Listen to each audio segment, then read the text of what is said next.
जेव्हा घरात लहान बाळ असताना तेव्हा असा काही प्रकार, धिंगाणा, मस्ती सगळ्या गोष्टी चालू असतात.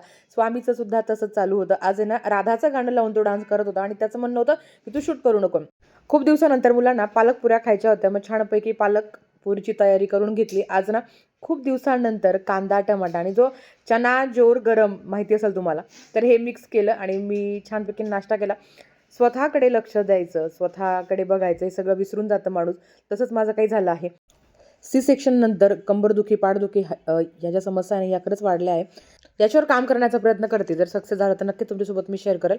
इकडे छानपैकी पुऱ्यांचं पीठ मी भिजवून घेतलं. मुलांना खूप इच्छा होती, की आई पुऱ्या खायच्यात. म्हटलं चला आता लेकरांनी जर अपेक्षा व्यक्त केली तर आपणही करूया. तर थोडंसंच पीठ भिजवलं होतं, कारण त्या दोघांनाच खायचं होतं. 1-2 उरल्या तरीसुद्धा मग आरोहीच्या पप्पांनी वगैरे खाल्ल्या. तर इथे मी खूप दिवसानंतर ना देव वगैरे स्वच्छ केले, देवपूजा केली.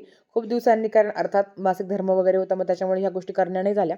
तर सगळं आवरलं आणि ज्या काही सेवा माझ्या राहिलेल्या होत्या, त्या आता मी कंटिन्यू करते. चलो बाय.